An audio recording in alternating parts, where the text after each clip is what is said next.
Dia melihat kenapa kami berkonsumsi seperti ini, karena inilah kondangan ya. Yes. Nah, jadi panitia kondangan silakan bicara. Ya. Ini hari H-nya ya Bang ya? Ya, jadi kami itu sebelum sidang ya, selalu mengadakan pertemuan dulu dengan Dr. Reja. Jadi malam kami pertemuan, membahas perkembangan kasus ini seperti apa. Ya. Jadi konversasinya seperti apa, pidananya seperti apa, laporan sidang seperti apa, semua kami kupas ya. Supaya setiap majlis seperti ini semua materi itu terkupas ya. Kemudian untuk masalah investasi ya, dalam pertemuan kemarin kan sudah dijelaskan bahwa ada 3 kelompok uang seperti itu. Ada 3 kelompok uang ya. Kelompok uang pertama 4 miliar, kelompok uang kedua adalah 4 miliar, kelompok uang ketiga 100 miliar, kan begitu ya. Kelompok uang pertama ini kemarin kami bahas bahwa ini Dr. Reja diperas 4M ya.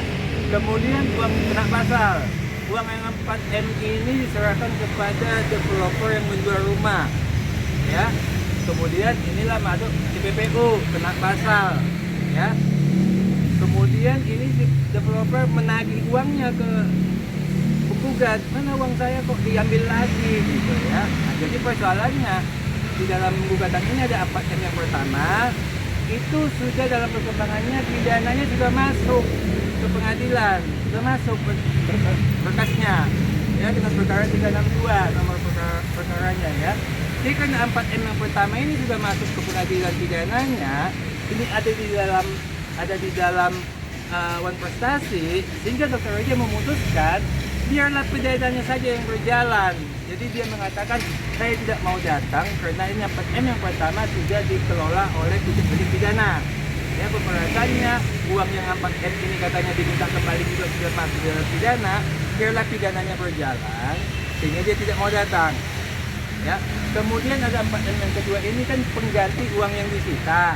Inilah yang sekarang lagi kita hadapi prestasinya, nanti kita mediasi kita bahas. Kemudian masalah 100M-nya ini juga terjadi perubahan. Ya, tadinya kan dia ditahan, tidak bisa melakukan pekerjaan, dia menuntut 100M, sehingga polisi menahan, dibikinlah tergugatnya Kapolri. Jaksa menahan, dibikinlah tergugatnya Jaksa Agung.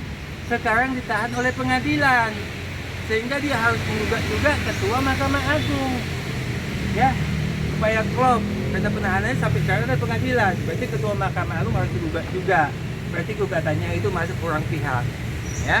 Sehingga karena kurang pihak, nanti mediasi juga kita akan sampaikan kurang pihak, tolong Mas Ketua Mahkamah Agung juga dijadikan tergugat.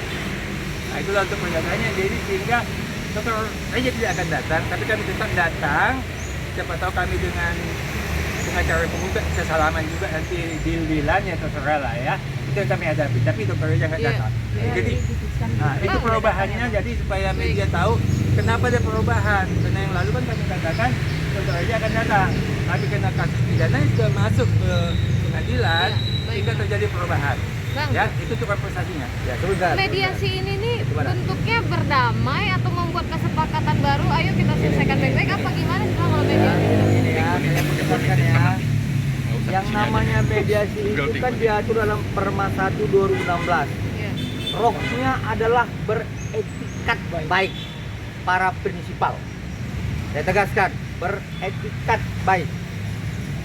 Kalau kemudian salah satu pihak tidak mempunyai etikat baik, misalnya ya kan, melakukan upaya-upaya lain, misalnya mencari-cari kesalahan, ya silakanlah, ya silakan masyarakat menilai apakah itu beretikat baik, ya seperti itu.